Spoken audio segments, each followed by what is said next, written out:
us. And Jay, if you'll just let folks in if they drop in on us. All right. Hey, welcome everyone. Thanks for making time. I see you here. Thanks for making time. This is the third session on the TLC Seminar Series on inclusive teaching practices. I'm Quincy. I think everybody here knows me, maybe not. But I'm excited to discuss the power of cultural responsive teaching with you today. By the end of this session, I hope that you'll learn about 3 strategies for implementing CRT to create an inclusive environment to improve student engagement. As we dive into today's session, I'm going to share my own personal experiences as a student as well as an educator.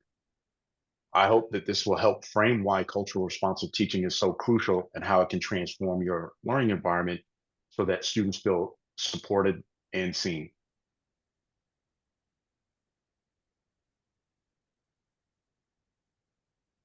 Before we move into the rest of the session, I want to let you know that there could be sensitive or potentially triggering topics discussed. You can always excuse yourself from this session at any time without judgment, but this presentation will have a few interactive opportunities where you can respond to my questions in the chat or come off mute. But keep in mind, we're recording this session, which will be hosted on the TLC YouTube channel indefinitely. But to help you feel comfortable participating, you can always ask questions anonymously using the Slido link posted in the chat at any time. Also, there'll be a QA portion at the end of the session that will not be recorded.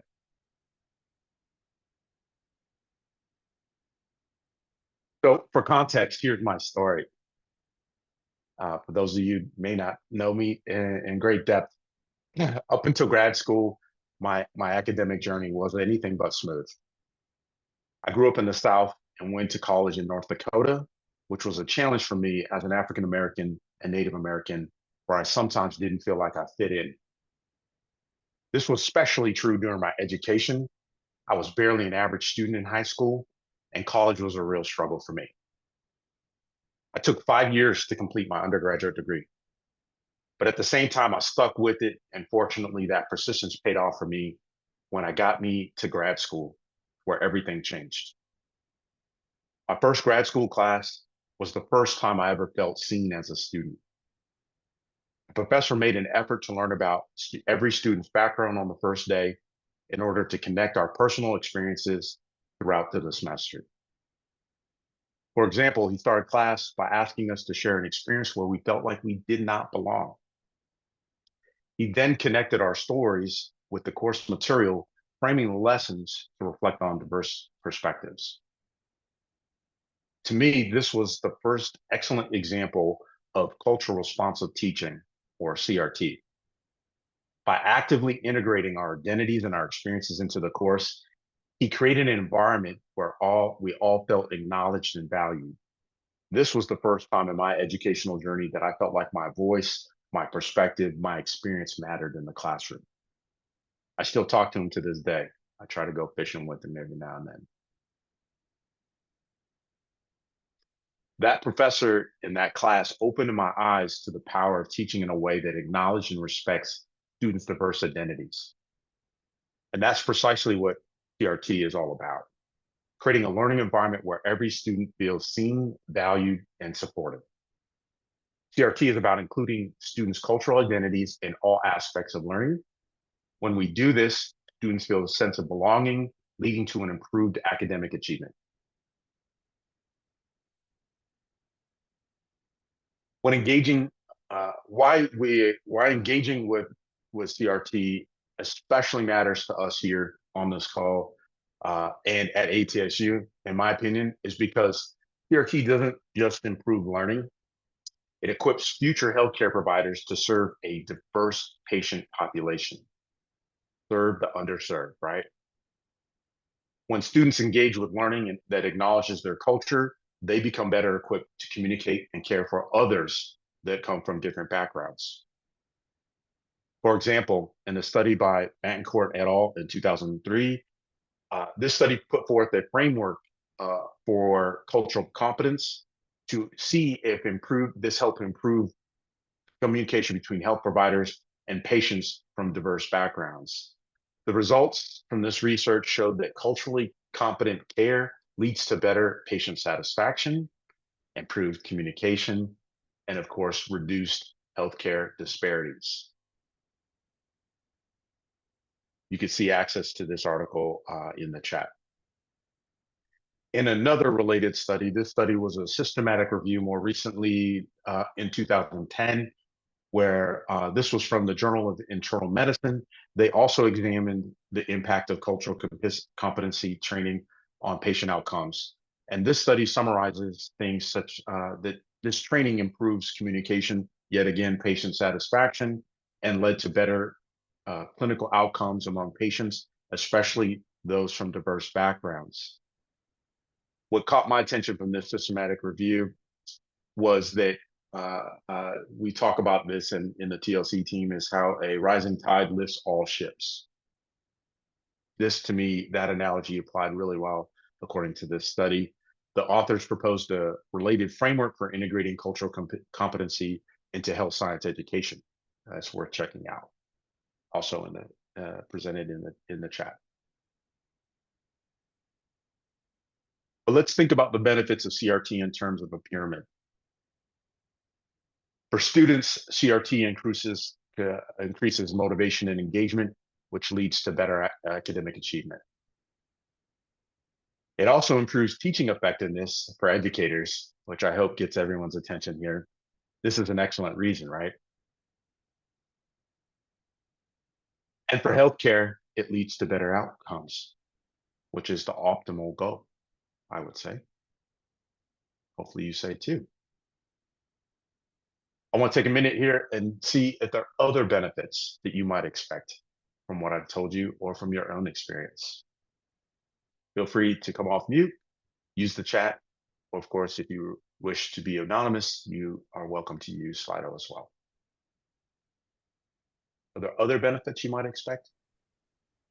Mind if I jump in? Yeah, jump in.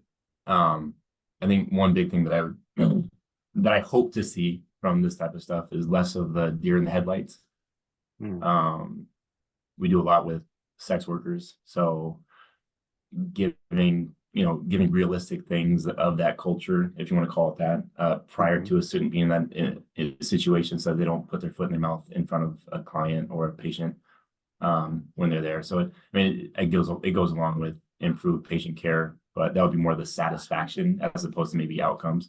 Obviously, if they believe in, if they like you better, they're going to be more likely to be compliant with what you're saying if you can connect with them better. So, so yeah, I like decreasing that deer in the headlights. Yeah, thank you for sharing that, Maurice. I appreciate that. And one thing that jumps out to me too that I consider is, patient satisfaction is one thing. Like, did you like your visit today?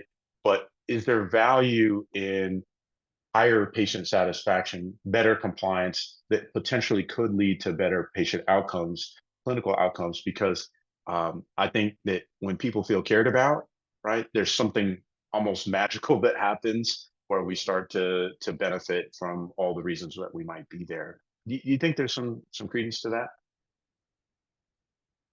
And that's for anyone too. Please feel free to use the chat or mute, come off mute, or Slido. Of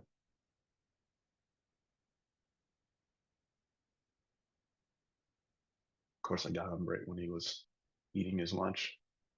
Feel free if anybody else had thoughts on that. I would say that if job satisfaction, I know this is all about the student, but it seems to me that if you're getting through people and you're doing and communicating and doing all of these other things, you would be more satisfied with your job and your teaching experience. Wow, I did not think of that at all. Actually, that's a very feels like a swat in the back of the head here of a concept. But and then all the things that leads to, right? If we're more satisfied with our job and we feel like we're making a difference, right? That just has a ring of influence, positive influence to me. That's a great idea. That's a great benefit. Love that. Yeah. Kimberly. This isn't a response to the question that you threw out there, but just another Yeah, thought. please. Okay. So what I was thinking about, and you mentioned it kind of in your introduction, but just improve relationships between initially educators and students, and potentially future relationships with our patients. But that seems like a big benefit, which, I mean, just in general, better relationships, that's a benefit, but also many of our professions want to see more diversity within the profession. And so if our students are feeling collegial relationships with their professors, they will, maybe hopefully would have kind of like a snowballing positive effect. Love that. Yeah. Yeah. And to me, what you said there, Kimberly, is related to the pyramid, right? We work on our relationships between students and educators. That's practice for both, right? That then leads to the relationship between, the healthcare, the patients, those the outcomes there too. Yeah, I love that. One other thing I want to float too is cultural competency. It is one of our 6 core professional attributes here at ATSU. Do you see that as a benefit here? Does anyone see that, or am I envisioning that on my own?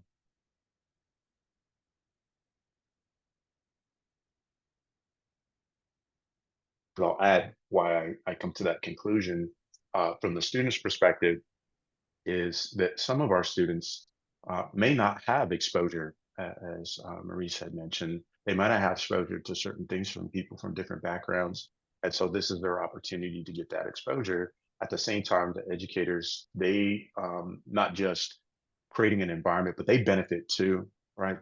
We benefit too from that experience when we open and create a safe learning experience. And then our cultural competency improves because of course we can't be proficient at every single thing because we just haven't had that exposure yet too. So our exposure, then the next class that comes through and we continue that pattern, that cycle, creating that welcoming, inclusive environment, then that gets that there's a payoff to that the next group that comes through, right? We just continue to expand our cultural competency. Some shade head nods. Good. Okay. I'm not making it up. Fantastic. Okay. Fantastic. Thank you for those contributions, those points. So to summarize this graphic here, simplistic graphic, this pyramid kind of benefit shows how CRT can make a real impact, not just on education, but beyond, right? Where we're trying to take this whole thing in the first place. Fantastic. I'd like to learn about your experiences. Some of you, this is a new concept. Some of you might start to realize, oh, I'm doing these things already. And some of you might be very informed on this already. But, in the chat, still come off mute or using Slido. I wish to hear how you might be incorporating some of these ideas into your teaching. But if you haven't yet, that's okay too. I still want to hear from you. What challenges might you expect if you did try to incorporate cultural responsive teaching?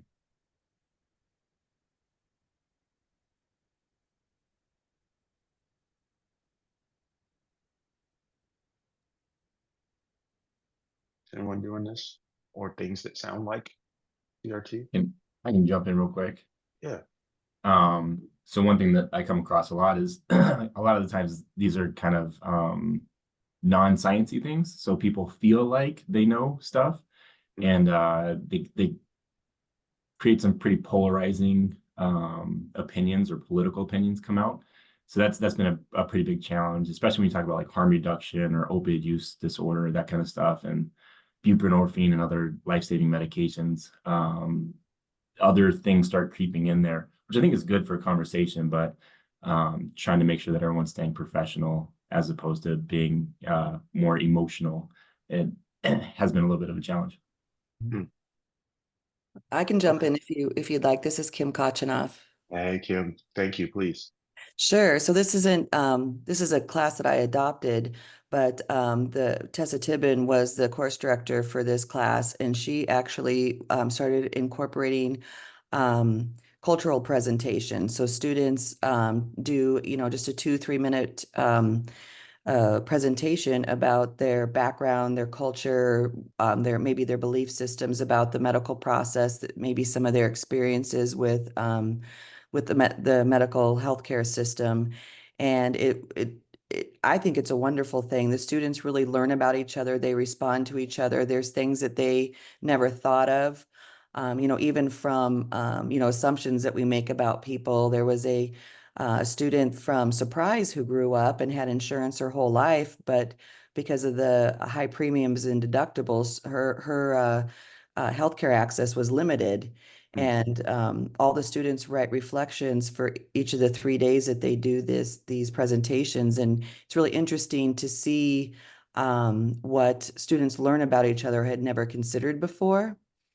One of the challenges that came up was a student that shared how she was morally injured in a way as a child who was expected to interpret for her parents who were not English speaking, and the responsibility that put on her and the pressures. And we actually had to have a debrief about that because there were several Wow. students in that class who had to go through that. Many students actually shared that in their reflective papers, that they were happy to feel that they weren't alone because they had also undergone similar situations. So, although again, it's not scientific, I really feel like it set the class off on a really good note, and we've been able to debrief with the students that needed to. Wow. Thank you so much for sharing that. That drives the point completely home for me on all the things from the reflection opportunity, from understanding different circumstances that might impact what we do once we do join our careers. And then, think about what that was like. It is to like we want to connect with every student. That's the goal in our classes, and sometimes there's invisible barriers, there's things we don't know about, but having an instructor care about them and giving them an opportunity to show up and explain something that was very impactful to them, that's where we do this, right? So now we know and we can move forward with them, and they'll be more willing to move forward with us as educators. That amazing story, Kim. Thank you for sharing that. That's awesome. Okay. So uh, here are a couple strategies that I think are already being brought up, but taking a moment to know your students is first and foremost. I think that's coming across loud and clear in all that we're sharing here today. In the TLC, I see a few familiar faces that have completed the Course Design Institute course. We call that identifying the situational factors, right? We do that, get to know in large part that first initial phase is we got to know who we're teaching, and then that should inform how we go about teaching them, right?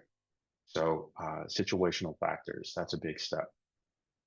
And then another strategy here worth mentioning, incorporate diverse perspectives, right? It's not just about you or the dominant culture or whatever the instructor decides to share. There's more to it. This could be as simple as diversifying your reading materials. It could be using a case study that reflects cultural diversity that they're going to face in the healthcare field that they're in, right?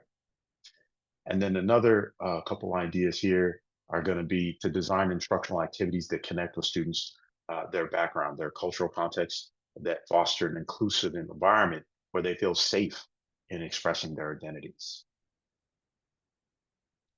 These are just a few strategies that come to mind, but keep in mind that many of your students, as I mentioned, they won't have exposure to some of the things that you're talking about already here today. This is a real good chance by following, integrating CRT. This is a really good opportunity to set them up for success in their careers. That's all. I like it. I like to look at it. But if you have concerns about implementing any of these strategies, provide tools like frameworks. There's some established frameworks out there that you can grab onto, handouts, and there might even be some examples of exactly what you're talking about, or that you want to have your students model on how they do things that will set your students up for success as well as yourself.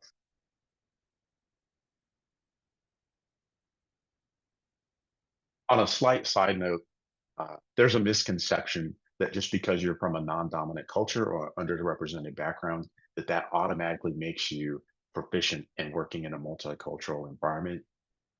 For instance, sharing another personal story about myself, my background doesn't automatically make me culturally proficient. And here's proof.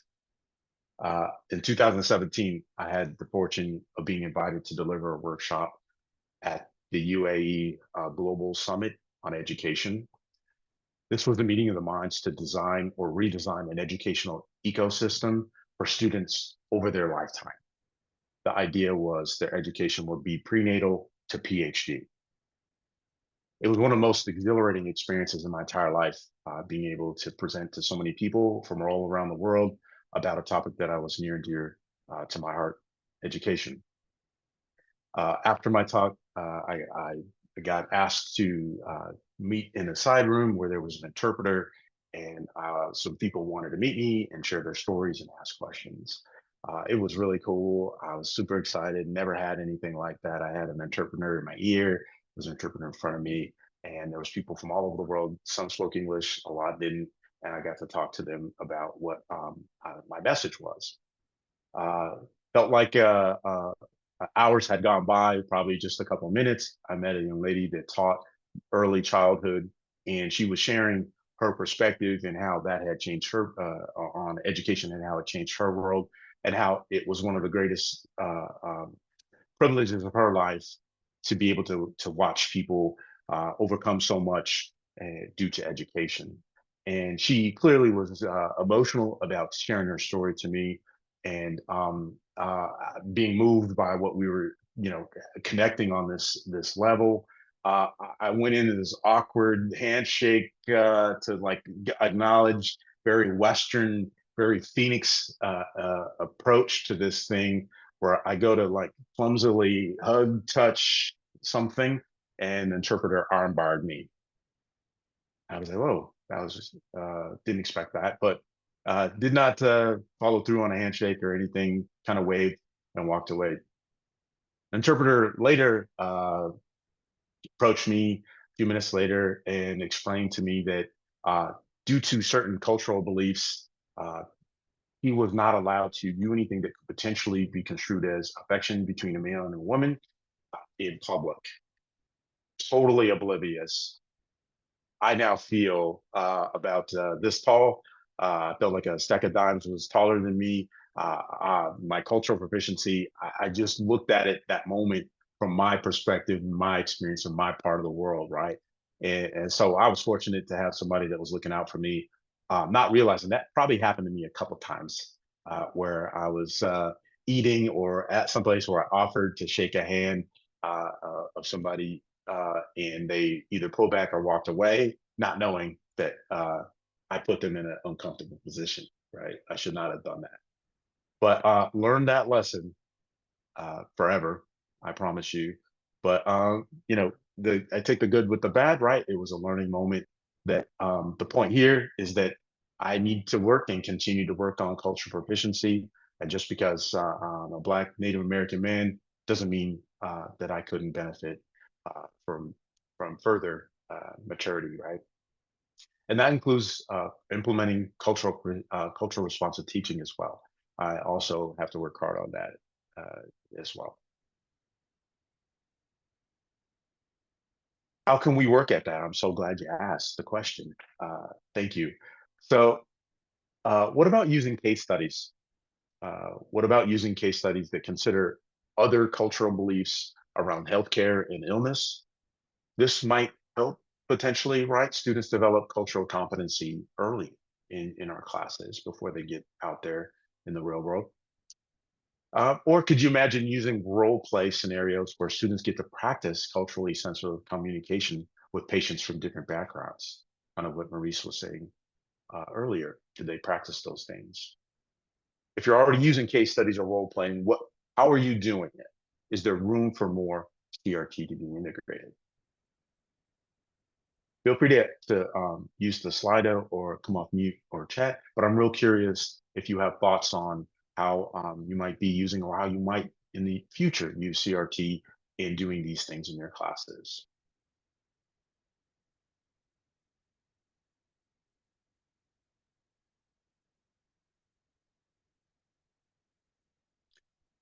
And while you're thinking about it, I'll also offer collaborative learning, right? Some of this is about communication. I think Kimberly, you mentioned that too, is like building those relationships, practicing those communication connections.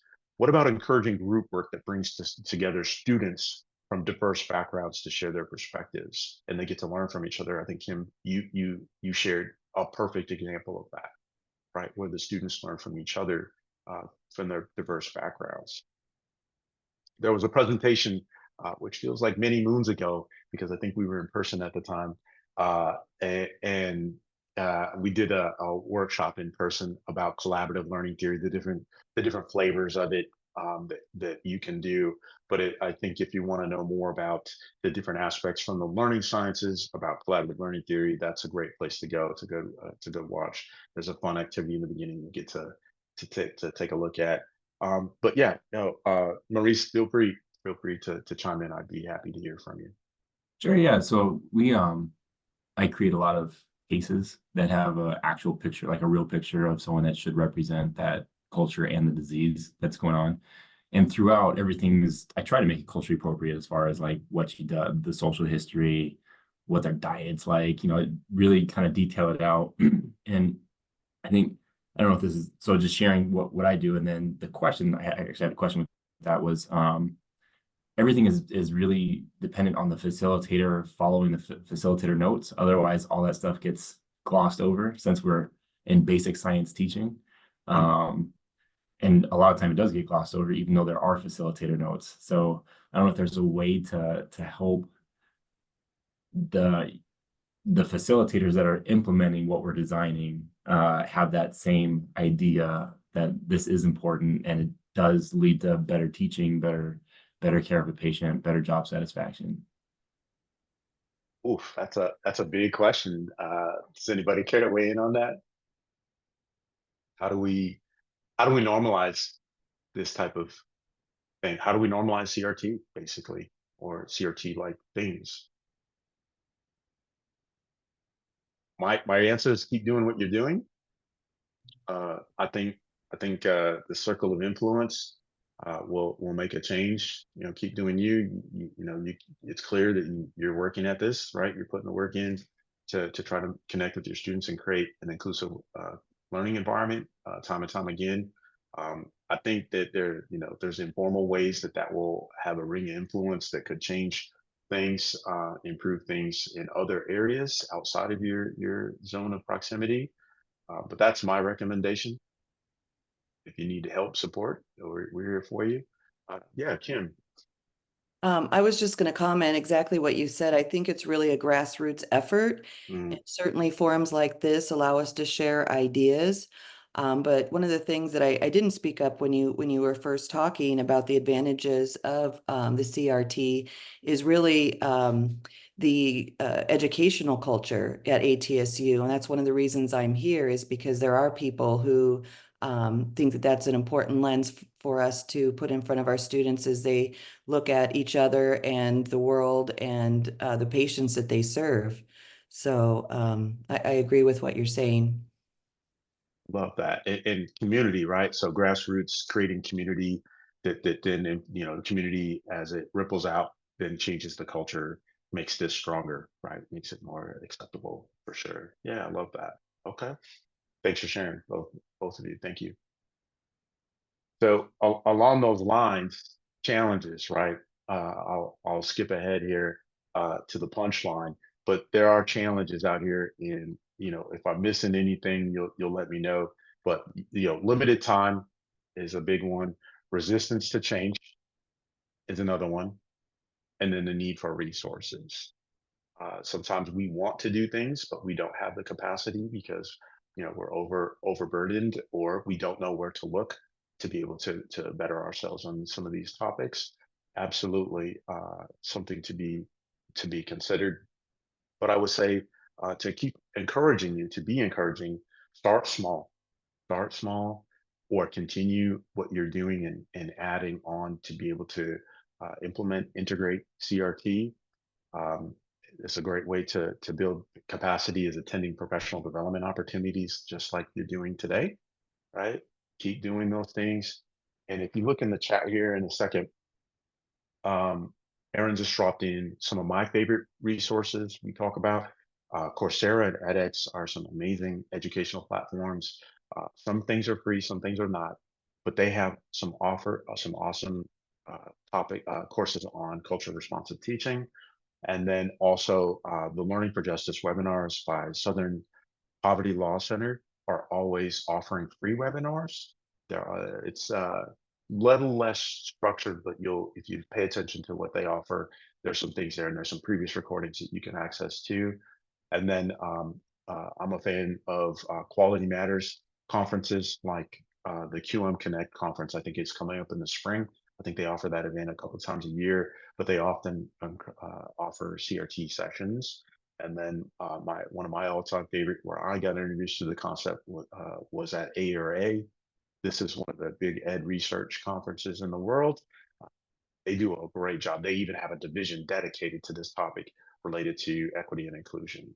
So pay attention to those folks if you want to learn more about professional development. Of course, here at the TLC and the Learning Channel, we offer some things too about this as well. Let's see here. I see a couple questions come through. Let's see. Christine, yeah, the health literacy role-playing scenarios. Yeah, plain language, more cultural aspects. Love that. ESL, big deal. Cultural benefits. Yeah, I love that. Thank you for sharing. And then Kimberly, you have a question. You want to know more about how your professor. Oh gosh, we'll save that for Q&A. I'd love to share. I want to be mindful of time. I'll share some more stories for sure. Absolutely. Thank you all for chiming in on the chat. All right. So these are some of the challenging considerations. Here's some additional resources for you. Before I wrap up, you can access these. They're also going to be dropped in the chat. There's a handout here. What you'll notice is that there's 2 books at the top. These are very seminal publications on the topic. Geneva Gay is what I consider kind of one of the forethought thinkers on the topic.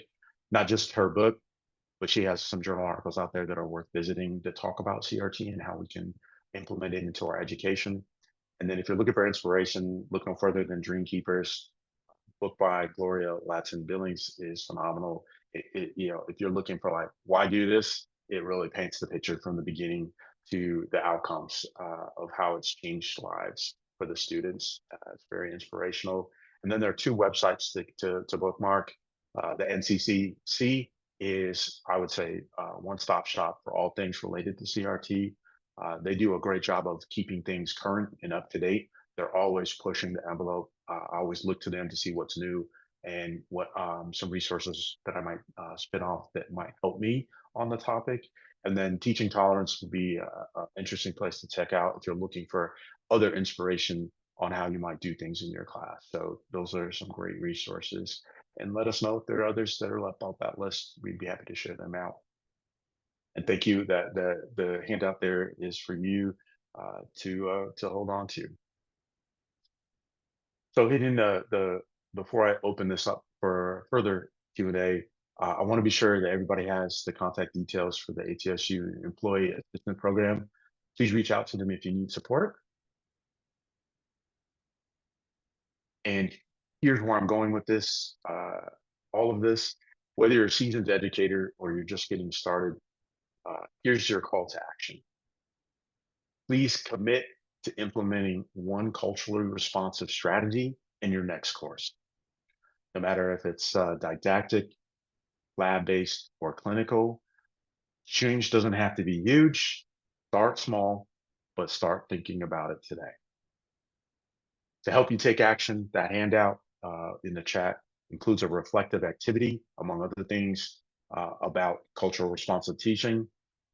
It also includes some ideas and some resources related to this that we discussed, but please consider committing to implementing one culturally responsive strategy in your next class. Now let's open the door for questions.